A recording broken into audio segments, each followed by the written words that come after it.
आपण पाहत आहात EDTV, बातमी अशी जिच्यावर तुम्ही ठेवणार विश्वास। नवीन इमारतीमध्ये नवीन खुर्चीत बसण्याचा मोह तत्कालीन जिल्हाधिकारी डॉक्टर श्रीकृष्ण पांचाळ यांना झाला। त्यांना साथ दिली ती तत्कालीन जिल्हा नियोजन अधिकारी श्री सूर्यवंशी यांनी। या दोघांच्या मोहापायी आज आलेले अधिकारी हे कर्मचाऱ्यांच्या नाराजीला तोंड देत आहेत।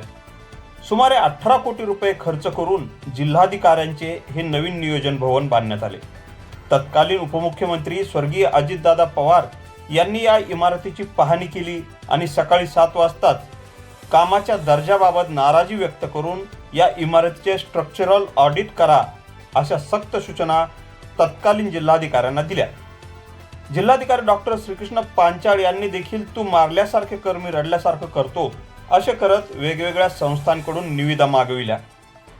त्या संस्थांनी निविदाही भरल्या, परंतु त्यांच्या निविदेनुसार देय होणारी रक्कम जिल्हाधिकाऱ्यांनी भरलीच नाही आणि त्या पत्रव्यवहाराचे पुढे काय झाले हे देखील कळायला मार्ग नाही, कारण ती संचिका सध्या उपलब्ध नाही आणि ती उपलब्ध होईल असेही आता वाटत नाही, कारण ती जर झाली तर अनेकांचे पितळ उघडे पडण्याची शक्यता नाकारता येत नाही। बरं जाऊ द्या, आता मी मूळ मुद्द्याकडे येतो। मूळ मुद्दा असा आहे की आज अडल्ट न्यूट्रिशन म्हणजेच प्रौढांच्या पोषणाविषयी जागरूकता या विषयावर शासनाच्या सर्वच कार्यालयातील कर्मचाऱ्यांच्या कार्यशाळेचे आयोजन करण्यात आले होते। सुमारे 46 विभागातील कर्मचाऱ्यांना याविषयी बजावण्यात आले होते।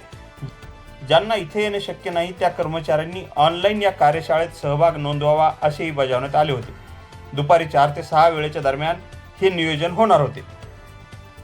नियोजन भवनाच्या सभागृहात या 2 ते 2.5 तासामध्ये मस्त थंड वातानुकूलित यंत्रणेत बसून पोषणाचे धडे मिळणार म्हणून सभागृहात तुडुंब भरले होते, परंतु नंतर एसीच बंद निघाला।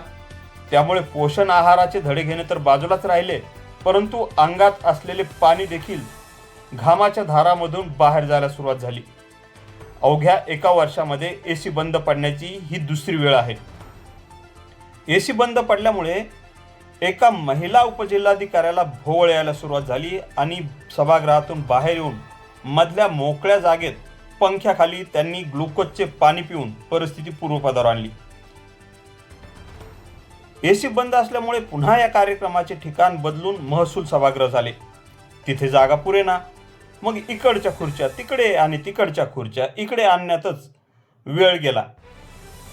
शेवटी अशा या वातावरणात प्रौढ पोषण आहाराचे डोस घ्यायला सुरुवात झाली, परंतु या प्रौढ पोषण आहाराच्या डोसांचा शरीरावर किती परिणाम होईल हे येणारा काळच ठरवेल।